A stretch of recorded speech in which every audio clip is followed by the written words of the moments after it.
Hello and welcome to the Graphic Material Podcast. I'm your host, Luke Choice, and on today's episode, I'm excited to sit down with a good buddy of mine, an incredible artist, Kervin Brisseaux. We cover a range of topics, including his path into design after studying architecture, along with the challenges of freelance life, finding balance between personal work and commercial work, and how to market that effectively, plus a whole lot more. So let's dive into a chat with Kervin Brisseaux. All right, welcome, Kervin Brisseaux, to Graphic Material Podcast. Thanks for being here, buddy. Appreciate it. Thanks for having me, Luke. Thank you, Graphic Material Podcast. This is going to be a lot of fun. I'm looking forward to this. What do you think about the name? Do you like it? I think it's great. Yeah. It's pretty awesome. It has many meanings, you know. Yeah. I'm sure we'll dive into it, but I've known people will come across it thinking something else and then be disappointed when it's a design podcast. I mean, honestly, Luke, if there's one thing I've known about you is you're really good at coming up with random names. So, like Velvet Spectrum. I know. And there were some wild ones while we were at Vault that you were coming up with as well. Alabaster Stone was an alias. Alabaster Stone. That's what I was trying to think of. Yes. Yeah, I've always thought about doing a little riff on Velvet Spectrum, making a new alias or something, but Morgan just shuts it down. She's like, no, just stick with it. She's your manager as well, is she? Yeah. Mario's my manager too. Gut check. Yeah. Man, talk about harsh critics, man. These wives of ours, man. They keep us grounded, I tell you. I mean, honestly, sure I think when, obviously we work from home these days, and it is kind of, the wife becomes the default for the soundboard on a lot of things, which I found doing freelance was always like, I always get her opinion on stuff, and it was great. We worked together for a few years, and then she joined my rep agent for a while as well, so that actually brings me to a point. I was curious where you're at with, representation in your work and how you sort of find that these days, especially with, the word agent being thrown around as this, catch-all to handle so many projects and things. How do you see the relationship with your agent in terms of like finding work and representing you out there? Like, how does that feel these days? I feel like today it's almost an unfair assessment because the market is just so slow. But I will say during the honeymoon phase, in the very beginning, and they approached me almost instantly after I left Vault. This was back 2021. So still we're in quarantine, and like most logical people, I decided to take a leap of faith and start my own business after having a kid. So that would have been around then.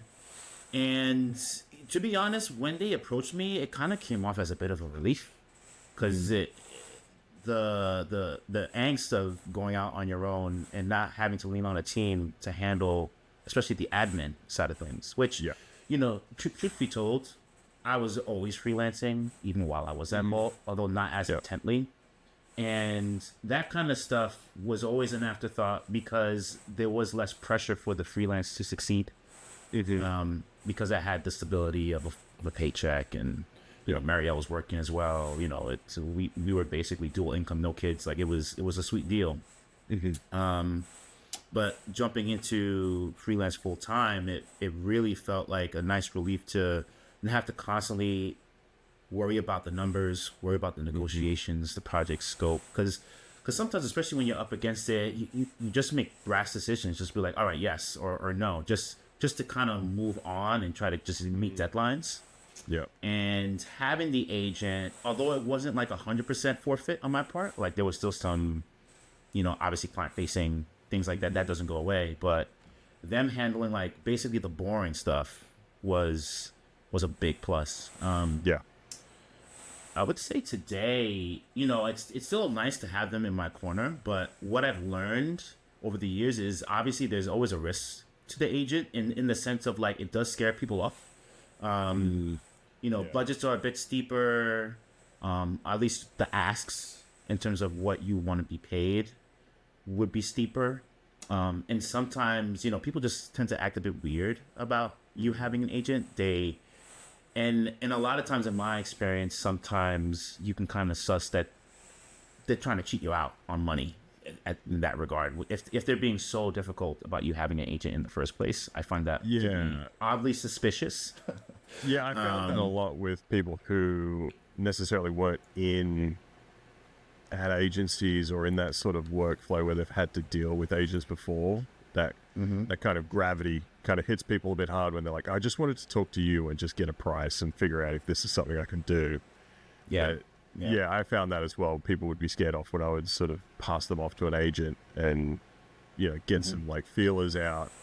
But yeah, like since I've joined Adobe now, I've like parted ways basically with my agent. You know, if I get a little side project on, I'll get their help. But yeah, for me, you know, now it's at the point where it's so, you know, I'm not handling a large project, so I can just quote stuff like that. That's very minuscule. But yeah, I was just curious what the feeling is out there at the moment when it comes to like having a team on your side when you are freelancing.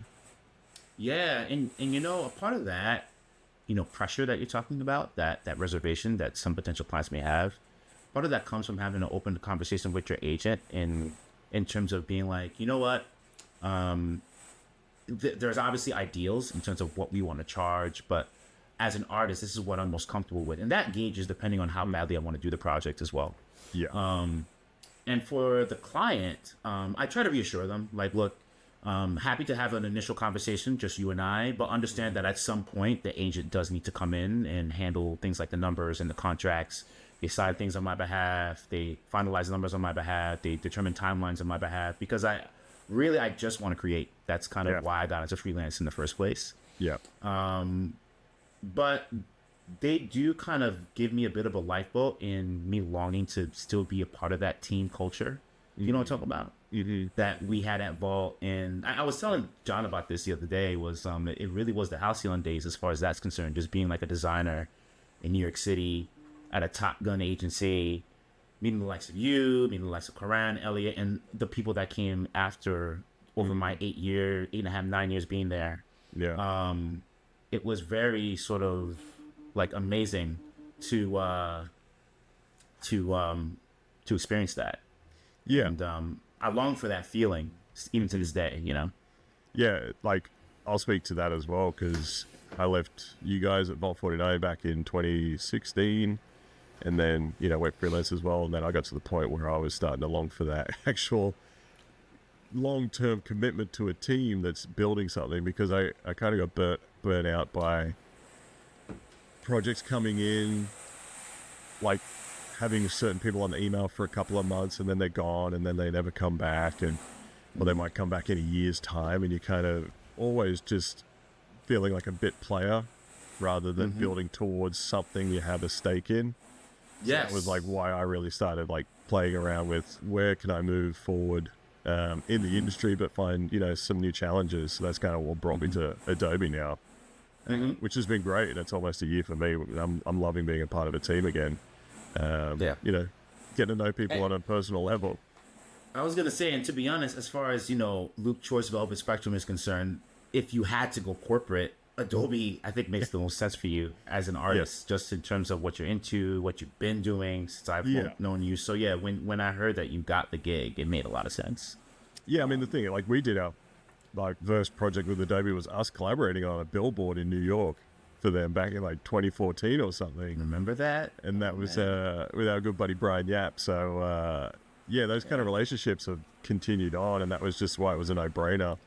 Because when I started thinking about moving on, I reached out to people I'd been working with there. So yeah, it was a real easy decision for me, and it's something I've used the products for 20 years daily. So same. Yeah, now I'm like on the side where I'm advocating for improvements and changes in features that I've been using. So I mean, it's nice to sort of communicate that to the team and the community that, like, hey, I'm here to sort of represent us on the inside. But yeah, let's jump into that. What tools are you using these days predominantly? Because I know you're on the iPad a lot, doing a lot of illustration. But what are you using? Yeah, man, up until recently, I was on the iPad almost all like daily, whether it was personal, client. I was using Adobe Fresco.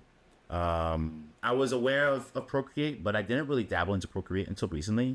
So yeah, Adobe Fresco is the main one. It still is in a lot of ways, because I love the versatility of vector and raster in one program. I think that's really cool. But nowadays, you know, believe it or not, as of maybe like the last year and a half, a lot of my work has been in Photoshop, like a lot of it. And it's interesting because it's where I started.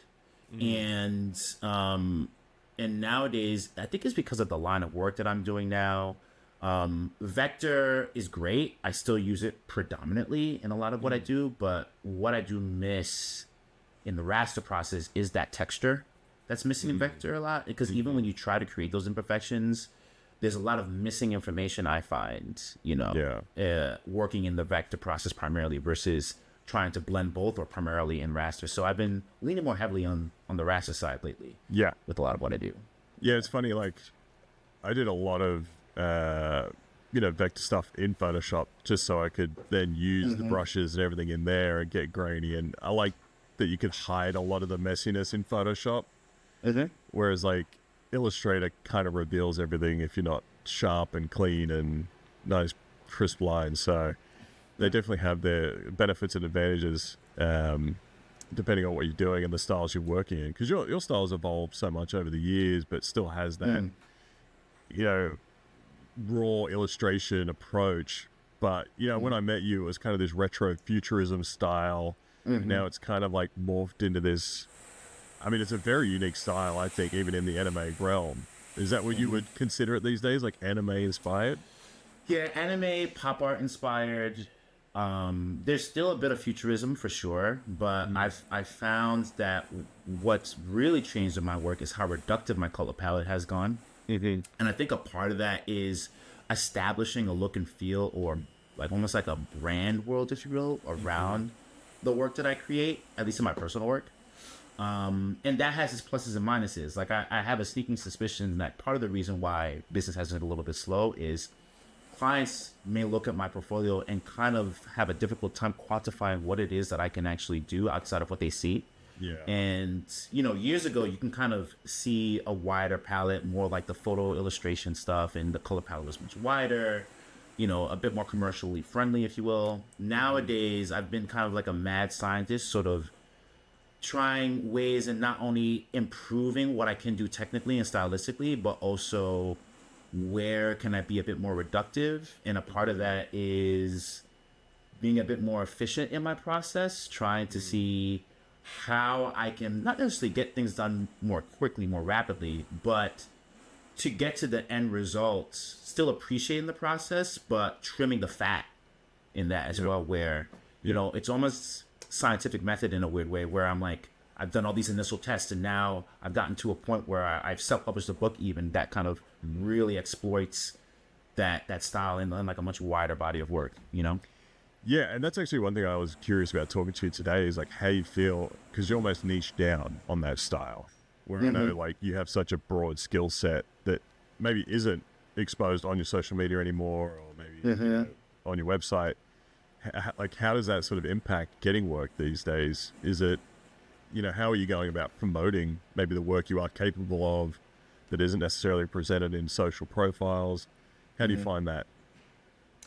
It's interesting. Yeah. So I feel like I'm still, kind of slightly hurt from the process of this rebrand or rediscovery that I've done in social lately, especially, you look at my social work, it's so character driven. You think all I do is character design. So the last few months I actually was getting quite self-aware of that. And I decided to do a bit of a pivot in my website specifically. Okay. And what I did was, I started off by doing a very simple sort of show reel, just like kind of putting together a conglomerate of like some of my favorite works that I've done over the past to kind of show the wider gamut of what I can do. Yeah. Yeah. If you go on my website, there's like a work page where it's like specific case studies of different things across different categories, from packaging, design direction to illustration. In typography, whatever. And then there's like an index of like the wider gamut of stuff that I do. So if people have the time, they can see more of what I do. Yeah. Now, the challenge is then transferring that knowledge more into social, because social is the more immediate sort of consumable thing nowadays. Yeah. So I've started initial steps with that. Like, I started another Instagram account called bootyzoo.jpg. So slowly, a lot of the character work that you're seeing on my main account will start to shift to that, and that'll almost be like another sort of social identity. And Brisseaux will come back to being more of like the overarching sort of illustrative design capabilities that I can do overall. That'll hopefully help things a little bit. Yeah, because I know there's a lot of discussion out there these days about specializing versus generalizing, and I know that like we both sort of have that generalist mindset, but we have certain things we love to do and would love to just get paid to do that one thing. Yeah. So for me, I've always struggled with repeating myself, and I feel like, if it's coming off a little bit easy, I'm not sort of pushing myself hard enough. How do you find dealing with that? Like, are you getting satisfied? Are you longing for more? Is there animation in the sites, or is there any way that you look to sort of keep improving yourself or keep yourself motivated? Yeah, absolutely. Especially being solo, right? Which, it's hard to kind of stay motivated when you don't have someone to bounce it off of, other than, of course, who we have at home. And I found the best way to kind of stay motivated is to constantly try to learn new skills. So in the process of, for example, getting more into developing characters and becoming a better storyteller, I would take classes. That was kind of the main thing, because it was a great way to meet new people, especially people that are very influential in the respective industries that I was sort of interested in learning more about. For example, for me, it would be more like within the film and animation industry. Okay. And not necessarily that I would do a clear sort of pivot into those industries fully. I mean, realistically, I'm 40 years old. I'm not going to try to reinvent myself again after 20 years of working in graphic design. But there is something to kind of borrowing. I was always about sort of borrowing different techniques and borrowing different methods of creation and infusing it into my own process. Because nowadays for me, I feel like technically, not that I've learned all I needed to learn, but technically I feel like I'm at a space where if I want to create something, it'll be created very close to how I imagine it being made in my head without being too tough critical, which is a journey that is never ending for us, right? But I love this idea of storytelling and world building, and that doesn't just apply to creating a feature film. That can apply to helping people build brands, from a strategic standpoint. So all those skills, design is is very fluid. I came from architecture. Jesus, you couldn't be more different than what we did at Vault at the time, right? So yeah. Actually, you bring up architecture. That's something I really wanted to actually find a bit more about, because in my conversation with the community these days, I'll sort of put out there how did you get into design? And a lot of people sort of bring up this idea of oh, I was an engineer or I was an architect and I took a course and then I ended up just loving design. How was that process for you? Because I know you went and studied it, and then we met. I'm not sure how long after you graduated. We met probably a year and a half after I graduated from my master's. So I did architecture for almost 8 years, studying it. Did my bachelor's and did my master's in Syracuse, where I met my wife. But I never professionally practiced it outside of some select internships. And I think a part of that was when I graduated, it was during a time where, the housing market was belly up. And I mean, you remember, it was an awful time, I think worldwide, not just in the United States, but a lot of people were struggling to find work. Yeah. And architecture was no exception. I mean, it was damn near impossible. So I had already been dabbling in freelance at the time, wasn't making much money, but it was keeping me busy, and reached out to some connects. Some reached out on their own, and it slowly got me into New York City to basically take on some freelance gigs, like some in-house gigs here and there. And how I ended up at Vault was through Kervin. He just hit me up, being like, "Hey, we need some help with some stuff. Are you around?" Initially turned it down because I was already booked up, and then I remember that.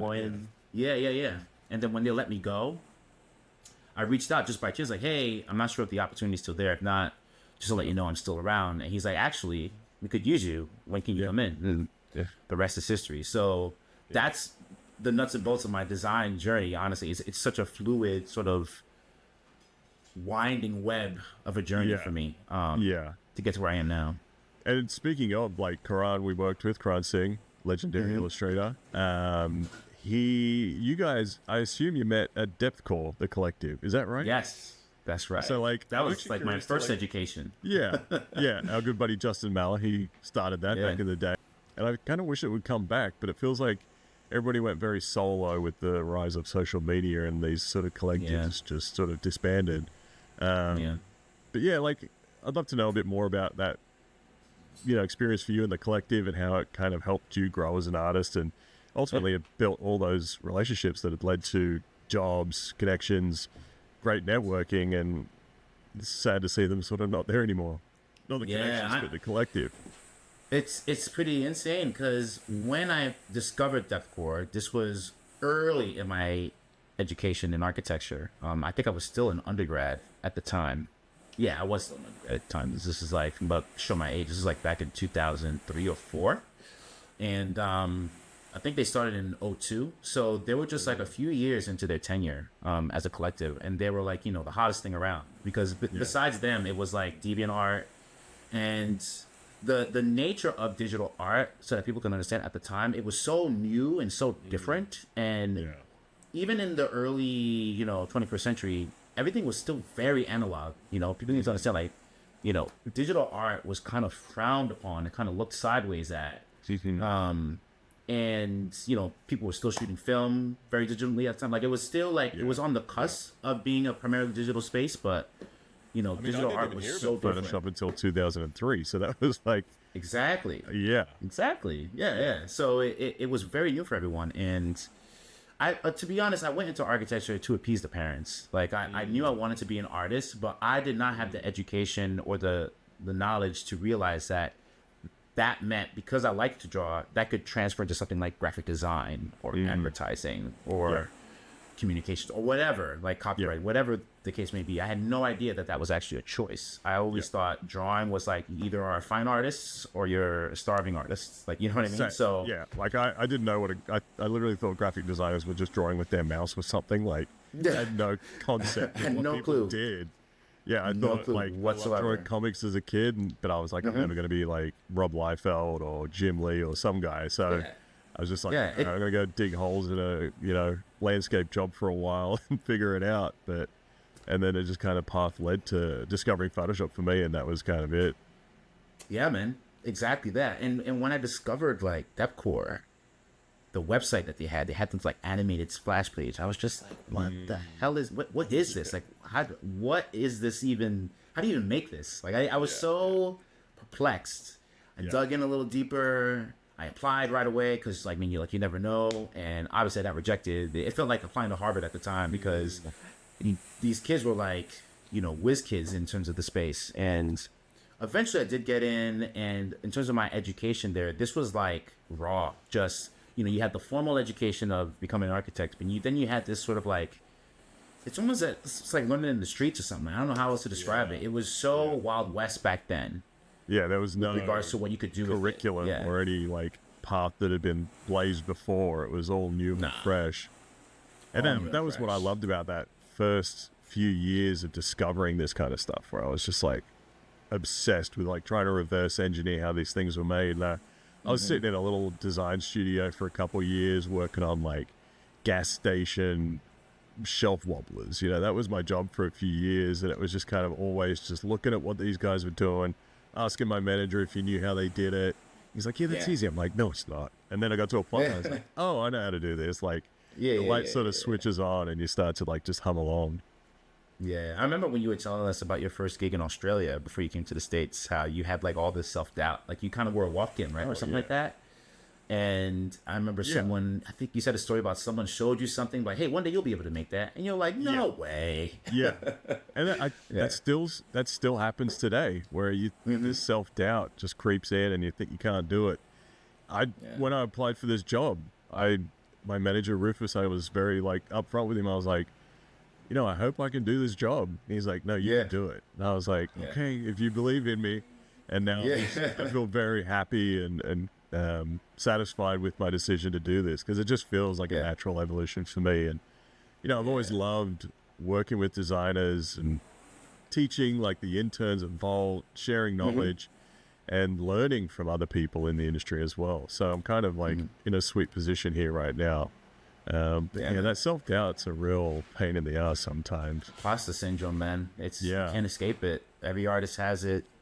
I deal with it constantly. Just when you're trying to set goals, and sometimes when you set goals, the natural part of that process is that they fail. It's just a part of it. And when that happens, it's like, man, like, am I really that good?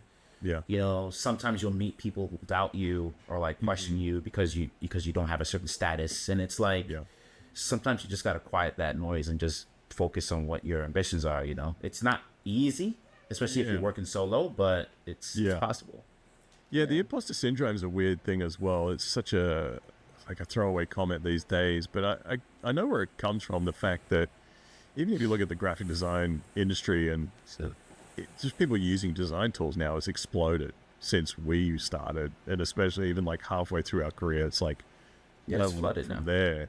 So it's people being so self-taught now because there's so many resources online, and they think that if they were self-taught, they're not necessarily like stacking up. And why should I be succeeding when I haven't gone through years of study and the sort of doctrine? So yeah, do you deal with imposter syndrome? I mean, I assume you don't. I do, man. I definitely do. It still happens. Yeah, because part of the thing about freelancing, especially, is you're constantly either directly or indirectly dealing with rejection, right? Because think about it, like your work's up there, you submit an RFP, or like you get an RFP and you want to you throw in your work in the ring just to see if you can get a bite. What's an RFP on people? Request for proposal. So it's like a client has a brief, and sometimes, a lot of times, they'll go to your agent and be like, hey, do you have any illustrators that will suit this job, right? And the agent will recommend yourself, a couple other people, and sometimes they're transparent. They're like, hey, just to let you know, we're putting you in the ring for this. And you're not always visible of the RFP, but that's usually the primary way that a lot of big projects start. Yeah. And it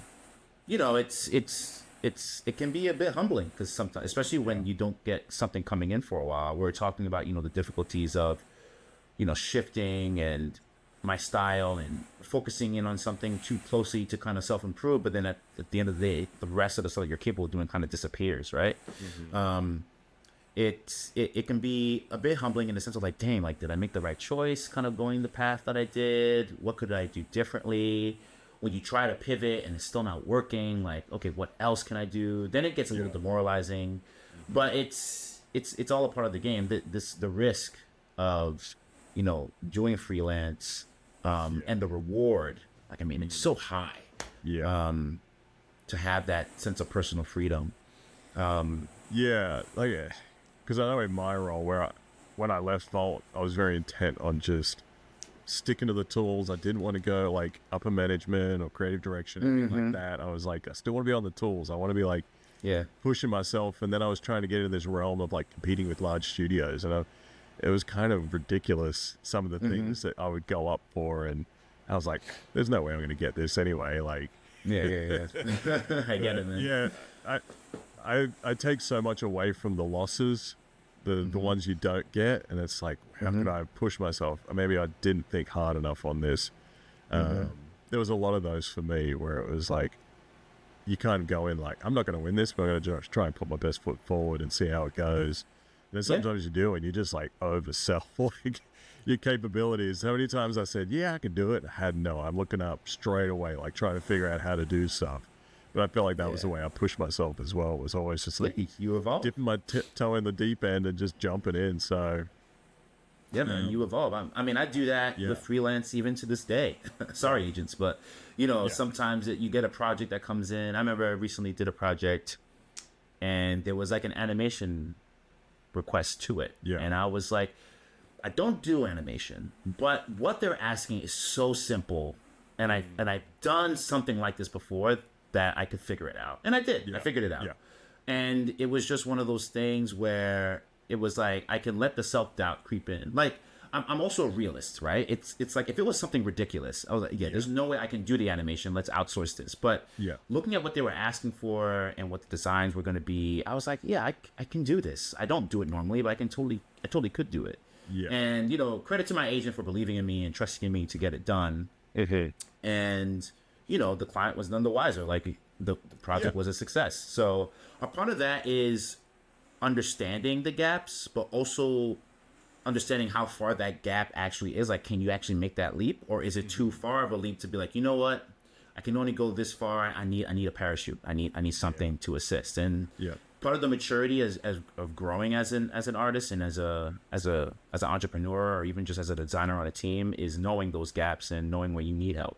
You become better for it. Yeah. Yeah, that's what I love about having a broad range of interests. And I think it always serves you well when you're not just like laser focused on one thing you do. When you're looking at, like you were saying earlier about, film, commercial stuff, like how that can influence your storytelling.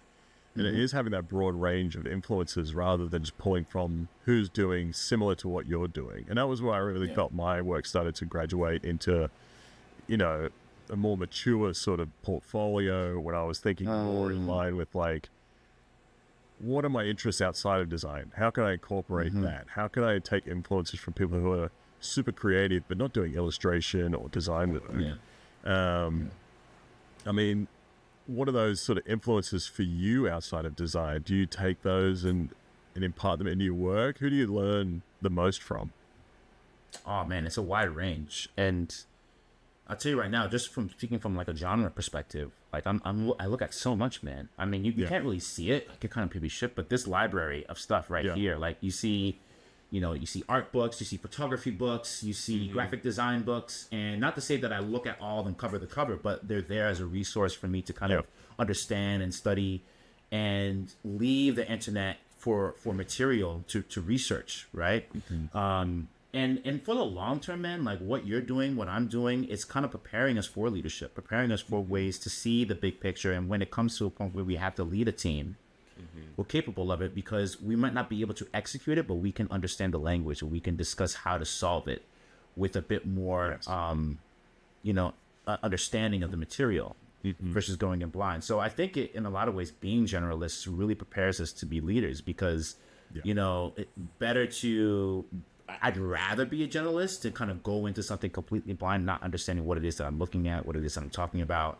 And I feel stronger for it as well.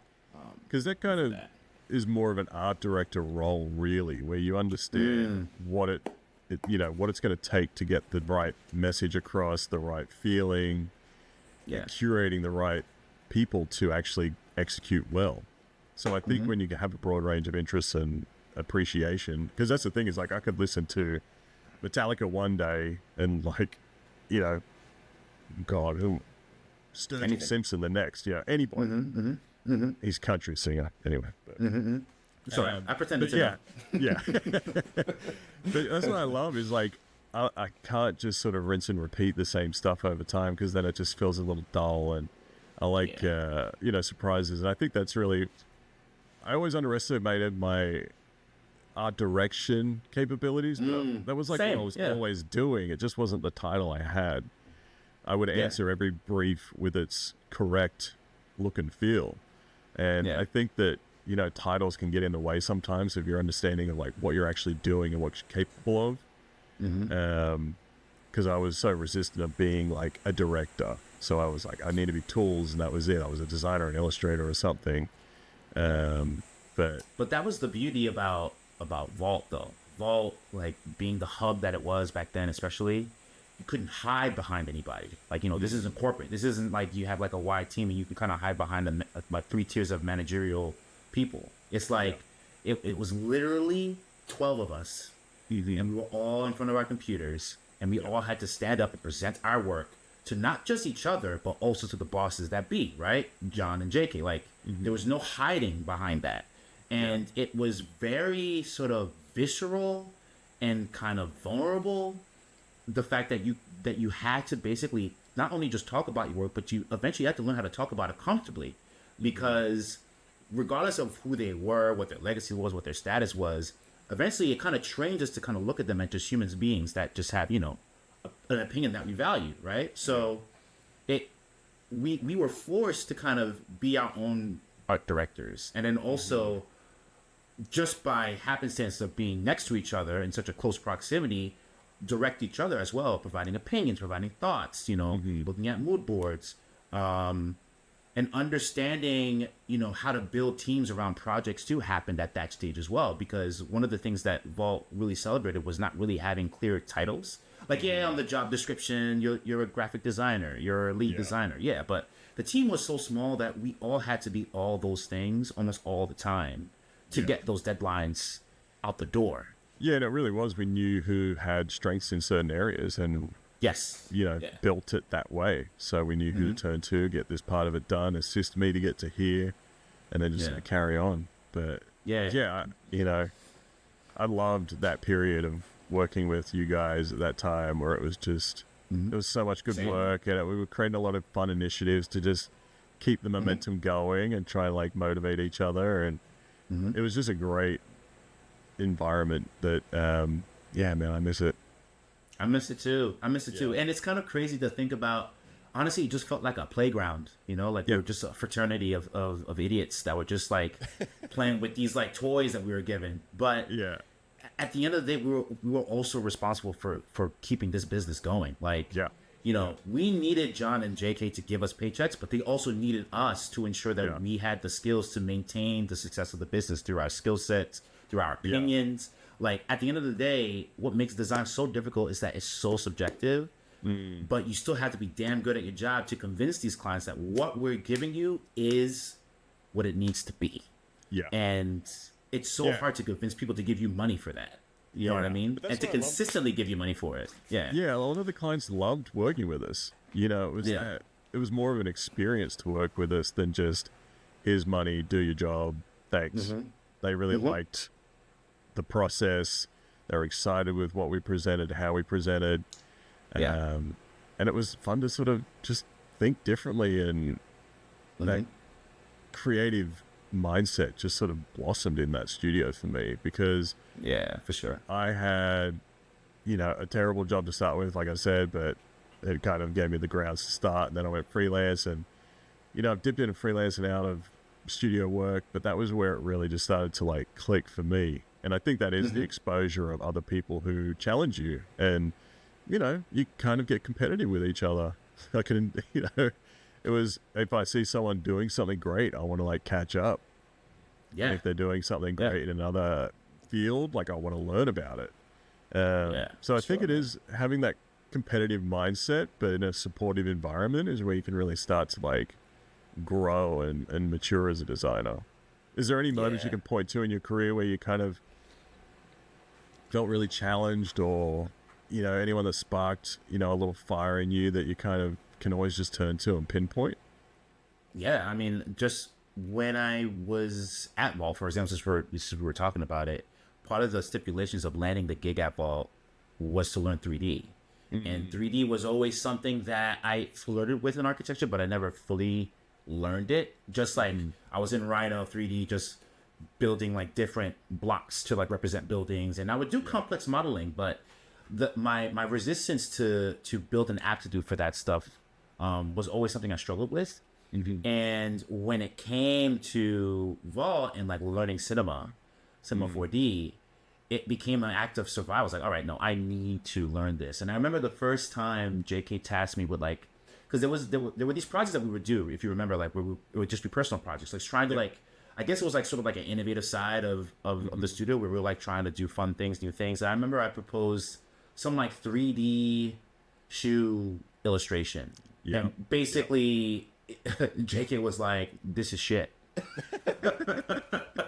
It's like, you can do better than this. I don't want to see this. This is terrible. Like, was just very honest. And maybe he was having a bad day. I don't know. Was it the neon shoe? Was it neon? It was no. It wasn't a neon shoe. It was like some kind of like a Nike shoe that I was like trying to like model it and like twist it.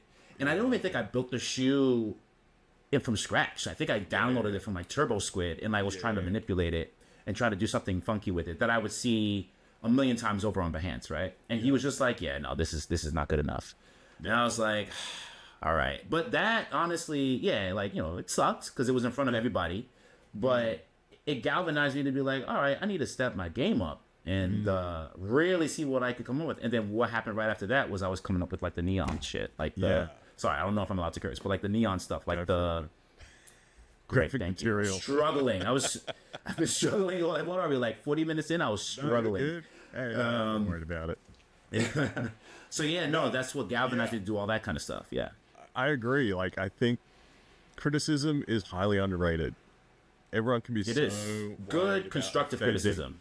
Yeah. I think that if you're coming with like good intentions to make someone better, it helps. And I think that 100%. can't be too afraid to like be honest about the work. Nah. You know, we did a portfolio review session on Reddit last year, which was great, on the Adobe subreddit, Illustrator. Mm-hmm. Do you remember that? Yeah. Yeah, I remember that. I remember that. Yeah. But we just asked the people to sort of offer their work and we could help. And, you know, some people at different stages of their career, you can always be nice about how it is. But like some people need to know like where their work can get better. And I hope that people like listen to that. And I'll always be honest, but direct when it's something I see like can improve. I've been there. I had some terrible work. It took a long while to like get past that. And like you said, I didn't think I would ever get past that sort of stage of my work that could get ascended to this level where I now feel very confident, very capable of like creating whatever I want with my mind. So Yeah.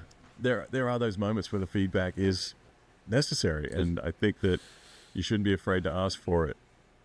And, you know, honestly, unfortunately, I think it's becoming a bit of a lost art because of the nature of social and how, you know, how people like to troll and all that stuff. So when you have the trolls, when someone comes in with genuine criticism, albeit might be a tad aggressive, it kind of gets lost in with the rest of the trolls. And it's like, no, actually, this person is intentionally trying to give you some feedback that they feel might be helpful.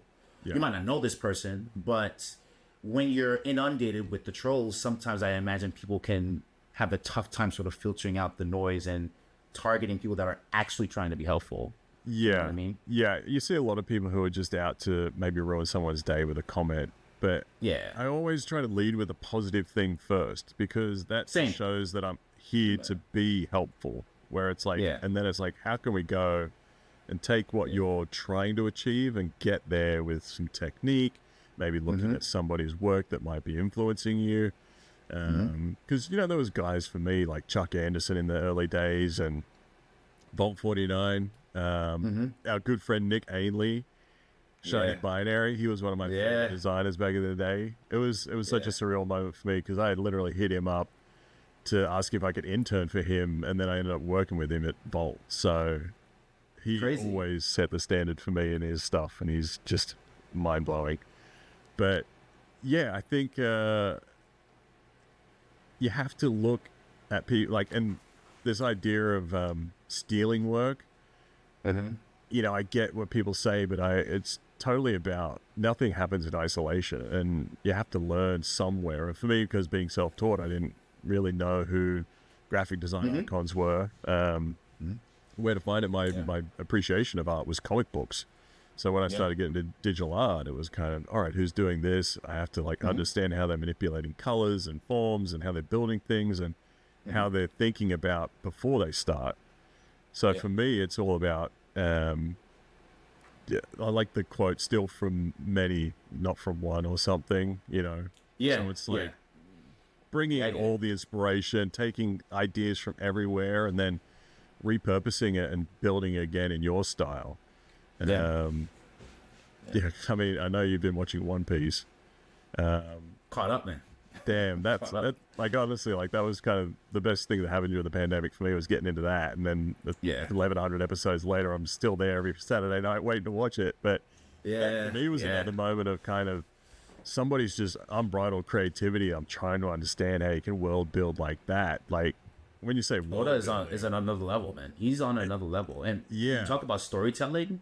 Yeah. I mean, look no further. Yeah, like that for me, that keeps me still so inspired every week watching that and thinking about how can I possibly like get my mind to think like that when it comes to thinking long term in terms of creativity and my work. Because for me, you know, when everyone's like, oh, I don't like this artwork I did, and I've started to look at every artwork as just an iteration, where the real artwork for me is the body of work. It shows like a beginning, a middle, and the future, I guess. How do you look at your whole body of work now? Yeah, it's interesting because you saying that when we were like kind of going down memory lane about like what our work used to be and whatnot, I was literally sort of spacing out, thinking back of what my work used to look like too and what it looks like now. And the connective tissue for me was the work I make now is something that I was always aspiring to make. And if you look at some of the work from the very beginning, it was always quite character driven, even back then. Mm-hmm. So if you were to approach me like 20 some odd years ago and be like, yo, here's a piece from the future. You made this. This is what you can do now. And it's and I would be like, you're joking. You know what I mean? But you look at the line, like the timeline of like the kind of work that I was doing and what I was trying to execute and achieve. Mm-hmm. The connective tissue for me is that the journey totally tracks. And I'm not saying that I'm at the finish line now. I still feel like there's so much to learn. But it's less now about the visual and more about the storytelling, I think, at this point. Because I now have the technical ability, from the 3D to the character design to the photography to all that stuff, to now, like, literally I'm in a space where I want to just write out stories and like how I can start to world build this.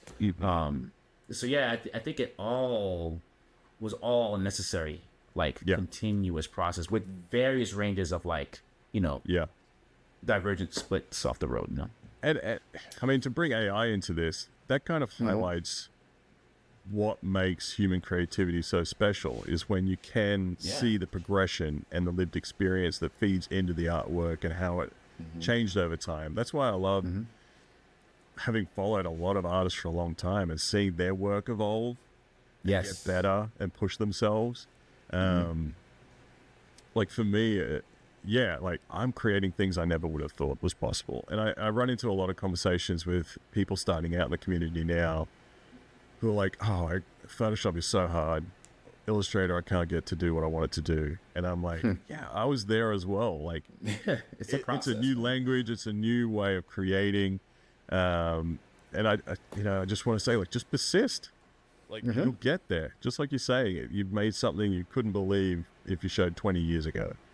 Where it is just like, takes time to get like in touch with like what your real vision is, finding your own unique voice, and just kind of allowing that process to take time, where we're always supposed to get there so quickly now. But I've enjoyed every step, learning more, pushing myself, getting uncomfortable, and then sparking new ideas because I learned a different tool.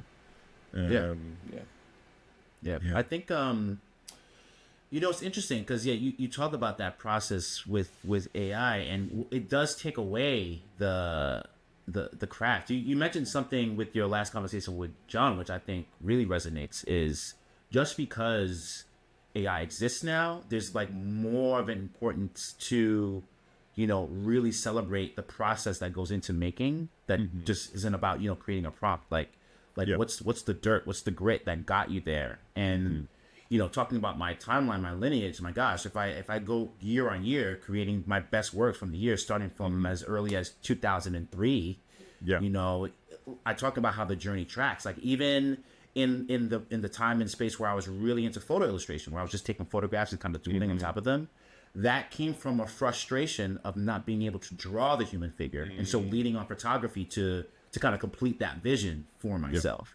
And then that in turn led me to pivot into character design, because character designers have a great fluid understanding of shape language and anatomy, and making it not so much realistic, but something that's stylistic in their own. And that's where my mind has shifted now from there to this. And the exciting thing for me now is kind of seeing how all of that starts to come together.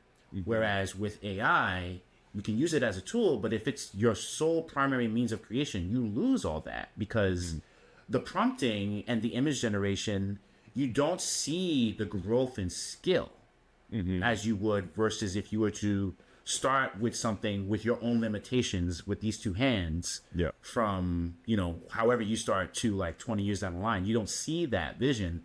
What that distinction will be for AI, I don't know.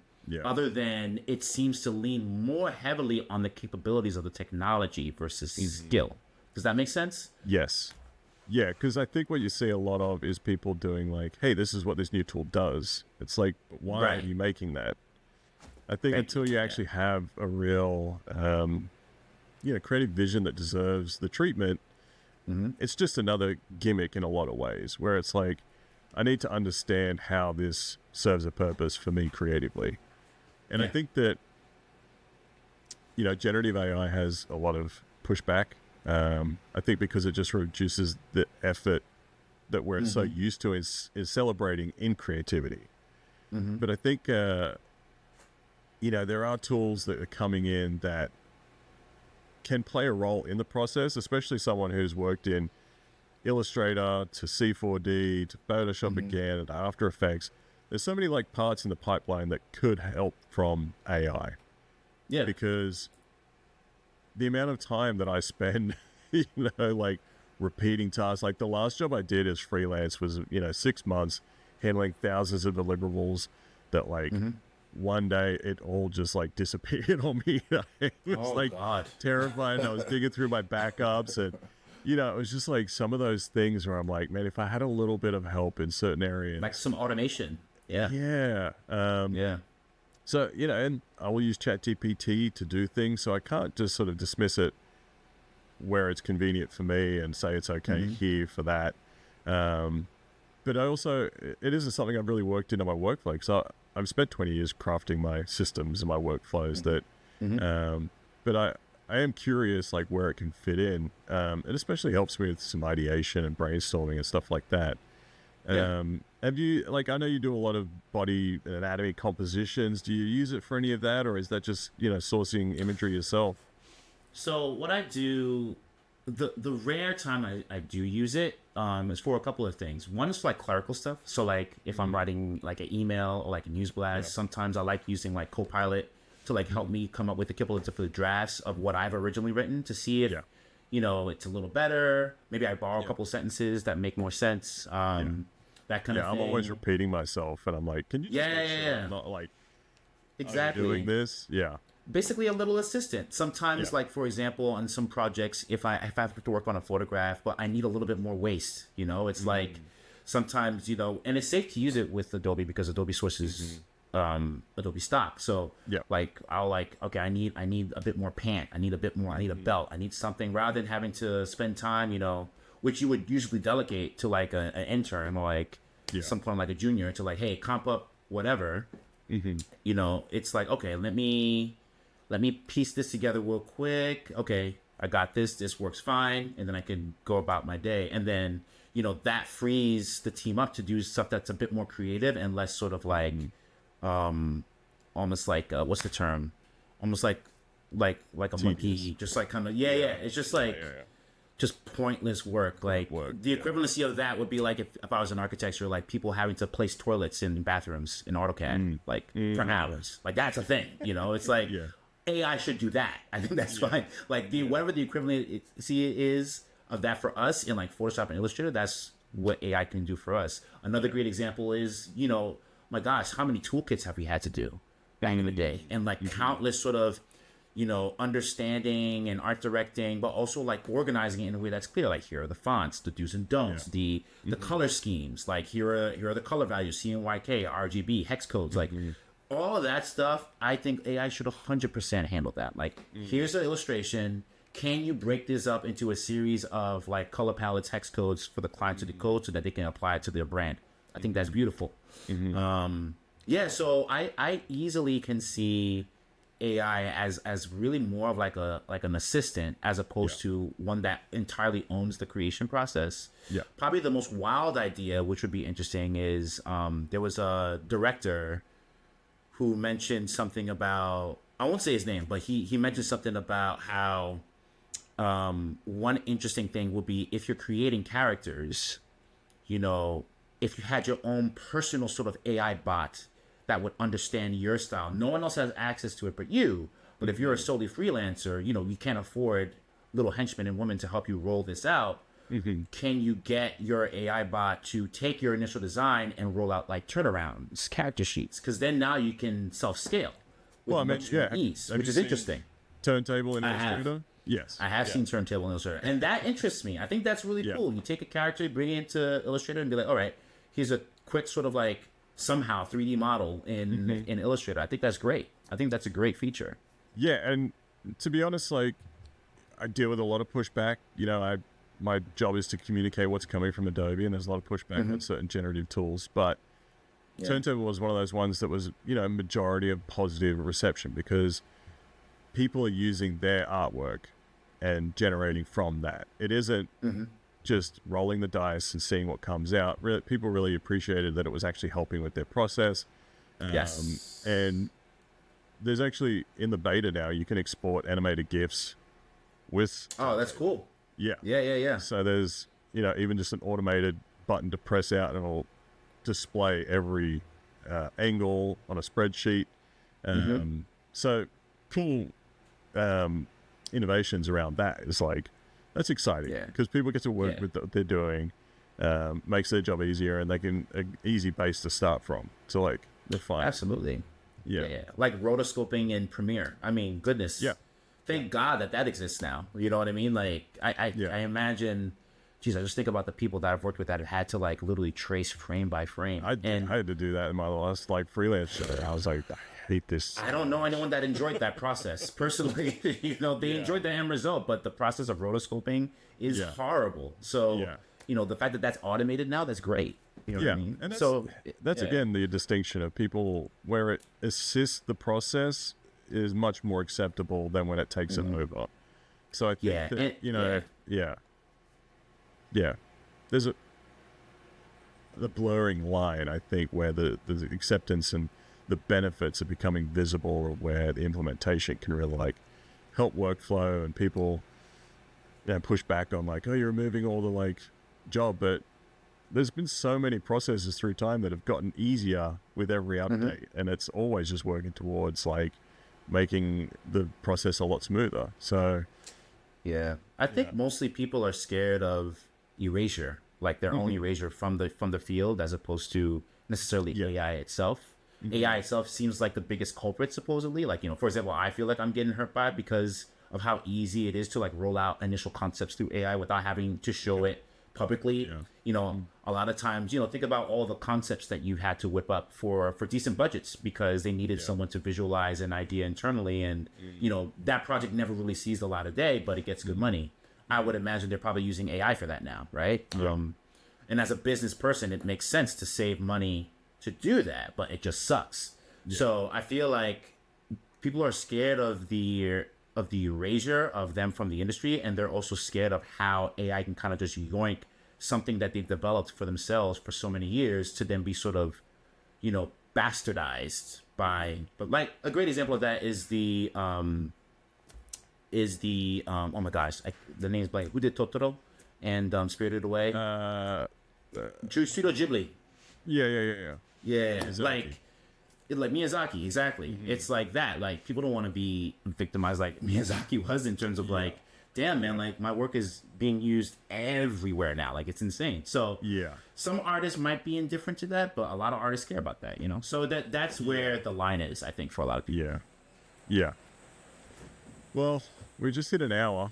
Appreciate you, man. That went fast. Great. I mean, that went fast. But I mean, it's always great to catch up and chat with you, and I have to say, like, it came up earlier, but I always thought that when you came into Vault, the way you talked and presented your work was one of those things that inspired me to like be more articulate in the way I talk and present. Oh, thanks. So it was an easy decision to get you on here and just hear about how things have been going.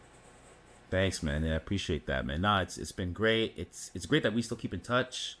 It's great that you're creating this podcast. I mean, I feel like of all the podcasts that are out there, there are not a whole lot of design ones I discover of this format. So I think you're definitely penetrating a market that makes a lot of sense. Besides you, there's like a handful of other people that are maybe doing it. Let alone about digital art. So it's kind of cool to see you create something like this, and hopefully it spreads wings, man. I hope. I think a lot of people are, like more heavy graphic design, where that's kind of outside of really what I've always focused on, was more like digital illustration. So I want to get, and I also want to get like some people who are doing things just completely off the wall. With tools that maybe I haven't thought about. So man, I'm having a great time just like catching up with all the gang so far. But nice. We'll see who's next. Yeah, looking forward to finding out what you got, man.